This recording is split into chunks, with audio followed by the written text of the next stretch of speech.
Okay, hello. Today I'm working on a project that has been on a back burner for quite some time because this is pretty problematic. So, as you can see, it's a MP5, but one of the older ones. It's a VFC and with the mechanical burst. And in this video I'm going to go over how the burst actually works, because it might seem pretty complicated at first if you ever get one of these, but now after some time it has gotten easier to work on and trying to troubleshoot it. So if you are ever working on one and don't quite understand how the system works, I'm trying to explain it in this video. So first of all, let's take it all apart.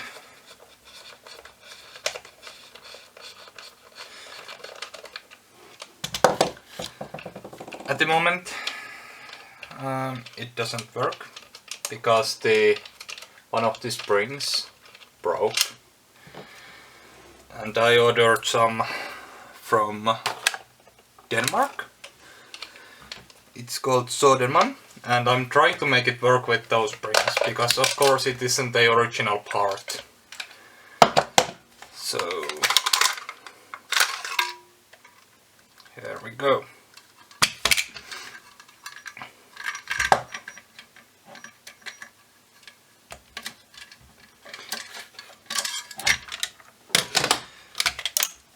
I remember, yeah, everything is out already, except for the motor connectors are out as well, but you know, trying to figure them out is another thing. So let's remove the pistol grip, not the pistol grip, the base plate for the motor, so we can go ahead.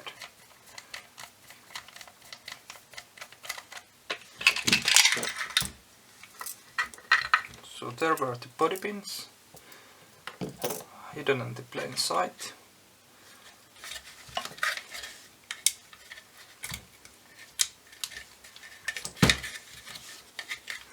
I hope the focus is on point.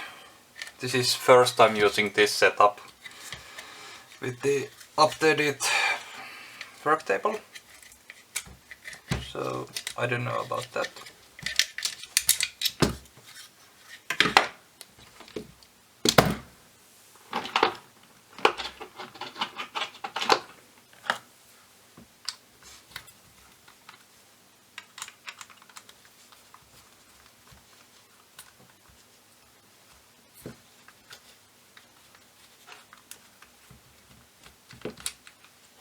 Okay, so now everything is out.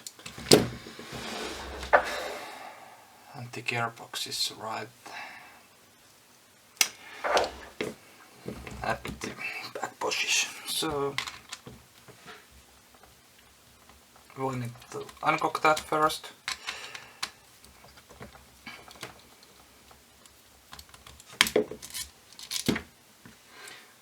For the sake of easy disassembly, I drilled that part out. It does nothing, but if it isn't drilled, I hope you can see it.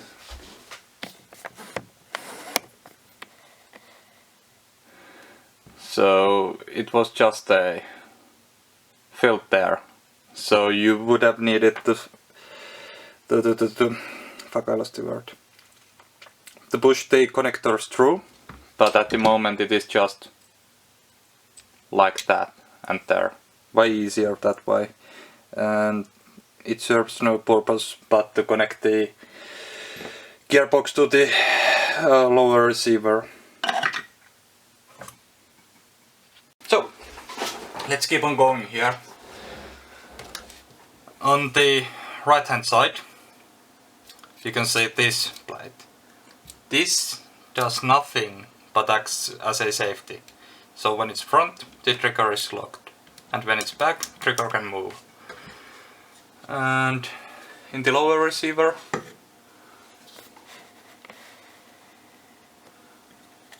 the gearing stays at the place, what's happening with my computer.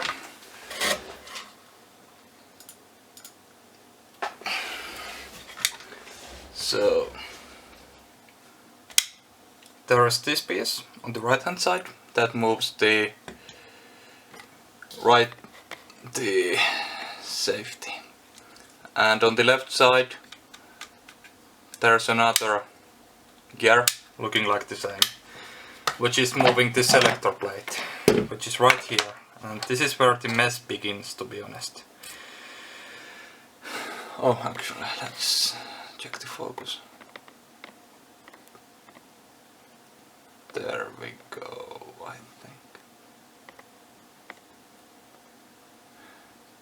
I think that's good. So yeah, this is the actual selector plate. So it has basically 3 positions, and right now it's on a full auto, so the gears can spin, and this is a cutoff. I'm going to show everything from inside the gearbox as well. And the latest problem has been with this spring, so there should be one. And this is the aftermarket spring I'm trying to use today, and we'll see how it goes.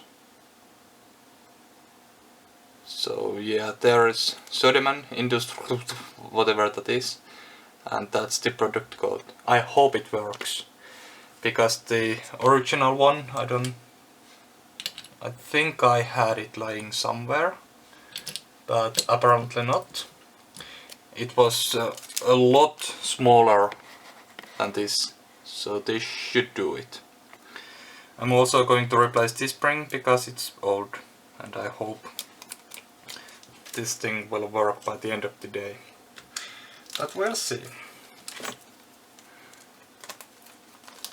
I'm going to have to glue this down, probably, if the hook isn't correct size, because this is such a small place to install a spring. Actually, it looks like it could be a perfect fit. And the other end goes there, but I'm not going to install it now because I'm going to open the gearbox, so I can show everything from inside. But first of all, like I said, I'm going to have to uncock the gearbox. I personally prefer to do it by spinning the gears rather than pulling the anti-reversal latch, because when you pull the anti-reversal, it will make the sector gear pin to hit the tappet plate. As you can see, the nozzle is forward now, so if I pull the ARL, everything will be forced against the tappet plate cam, and that might break. So it is the best way is just to manually rotate the pedal gear as long as it releases. And yeah, it is released now.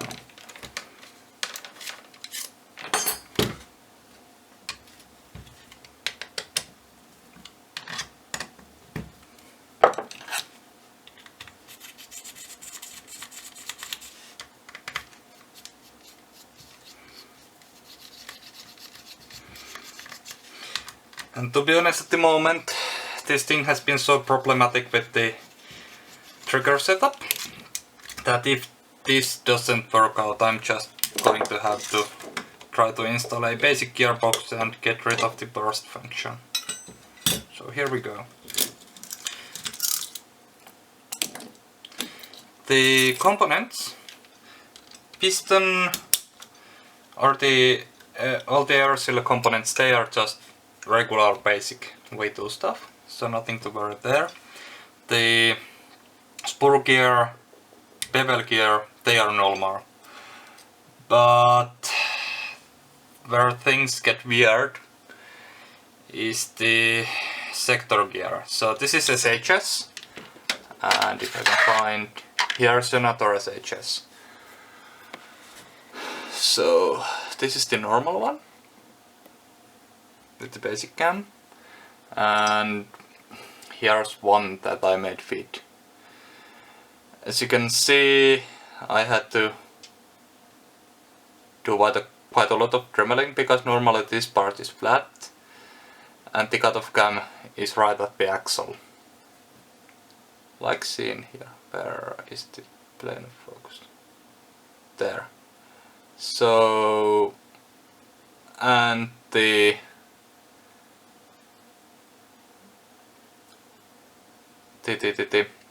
sector cam is also at a different spot. Sorry, that's a warning for my food. So yeah, that's in a totally different spot. And I had to drill it out and install a screw to it. So this sector gear has been proven to work. But well, where is the original VFC one? I think here. Because I had to do that because this teeth here has broken off, and like you can see, it has the normal cutoff cam which does nothing, and then it's machined and there's the special cutoff cam.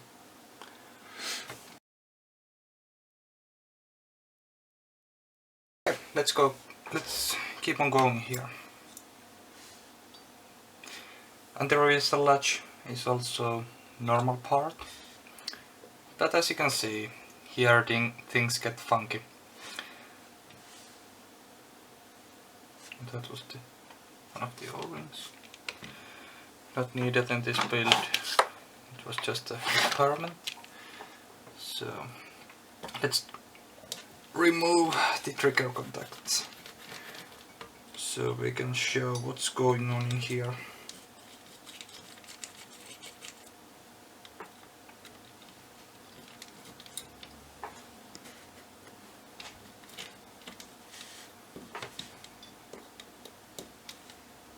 Oh damn, that screw is stripped.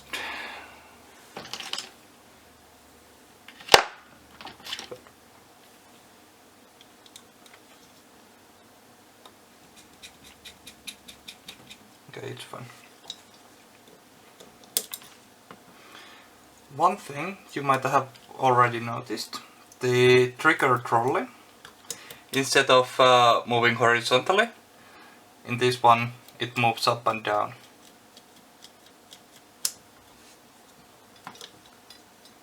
I have apparently glued the wires down, so we have to figure that out.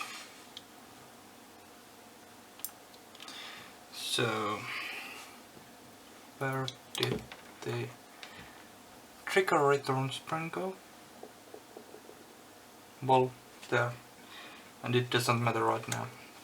So, the trigger is proprietary and everything else here is as well. So, how this system works is that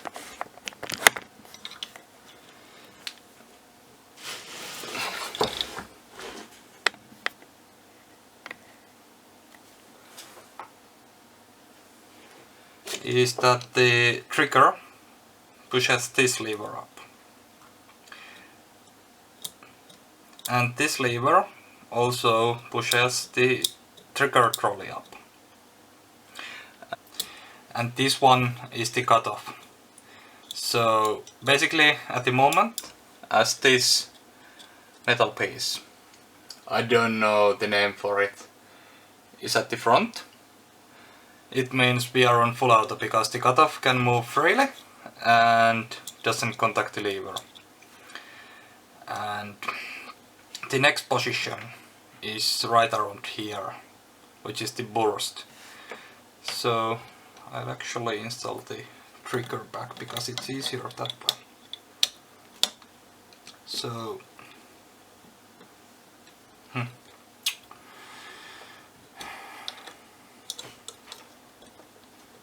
So now you can see that tiny little lever underneath the trigger link coming up. So what it means is that when we are here and we'll pull the trigger, it is being pushed up. And right now, when the cutoff moves, it clipses the tri-spike or whatever it is and pulls it. I don't have enough hands for this. but basically this goes up and this here grabs it. So, and it pulls it all the way to the back 3 times. And at the last cycle it goes back and trigger is being released, and this here contacts the trigger trolley and pulls it down. So this will return back forward and all the cycles begin from the beginning. And on the semi position the tri-spike is pulled all the way back as of beginning, and then the cutoff just catches it, pulls the trolley and it goes forward. Kinda hard to explain here, but well, I try to find another way to make it even more clear, but right now I need to install the springs and everything back and complete the build and see what happens. But yeah, this is such a complicated design after all, because everything is proprietary and not like in anything else. So yeah, basically if I can't make this work, I'm out of ideas. And I'll show this side once again. So here's the selector plate. You can see the tri-spike thingy at the front. So that's full auto as the cutoff can move freely. Then is the second position, in which this pulls this back and so on. And at the end is semi, and that is just goes there. But yeah, I'm trying to fix this now with the new spring. I hope it works, because the original is so old that it doesn't work anymore, but I'll get back to you when I have this finished. Okay, so the gun is all back together now, and well, the springs worked. I had to secure them with super glue to the posts, because the hoops, or the loops, however you want to call them, weren't like in this one. This is just a normal, I think, a tappet plate return spring or trolley string, but as you can see it's on the side, and on the new springs it was right in the middle, so they were kind of hanging the balance, so I had to glue them down just to be sure. And here's the finished product. So safety works fine, semi, snappy as hell, 3-round burst,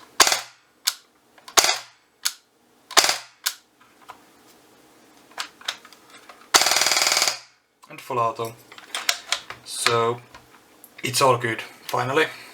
And yeah, the springs were just dead, and I had to file one of the parts in the trigger mechanism, but that's something I wouldn't advise doing unless it's totally necessary, because at the moment the new spring pulling the tri-spike down was so strong that it was getting stuck at the second trigger lever, which so lifts the tri-spike, so it was basically semi-locked.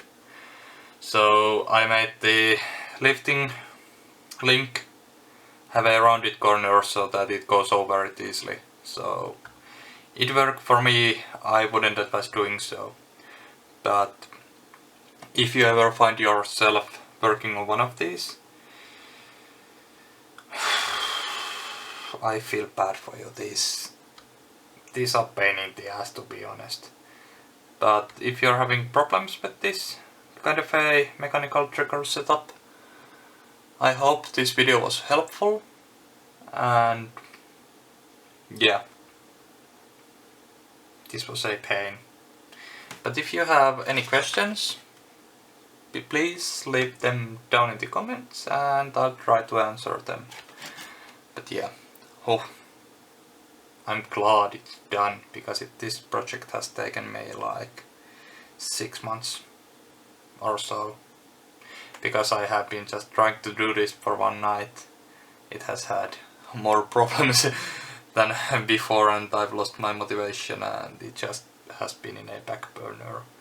But now, finally, it is working as it should and ready for the indoor fields or summer games. So yeah. Oh boy, Vfc engineers. And I'll link the used springs down in the comments or description if you ever need them, because where did I put the packages? Yeah, from Söderman. I think I used these two.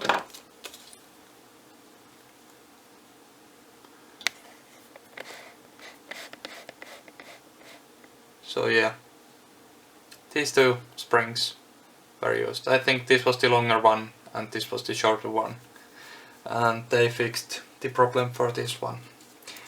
Or actually the long one I could have used the stock, because the new one was so strong that it was jamming the tri-spike against the trigger link, which really made it semi-locked. But that would be the way to semi-lock it, to make sure the tri-spike never goes back forward and it is in the back position. That way you could semi-lock one of these. But yeah, hope this was helpful.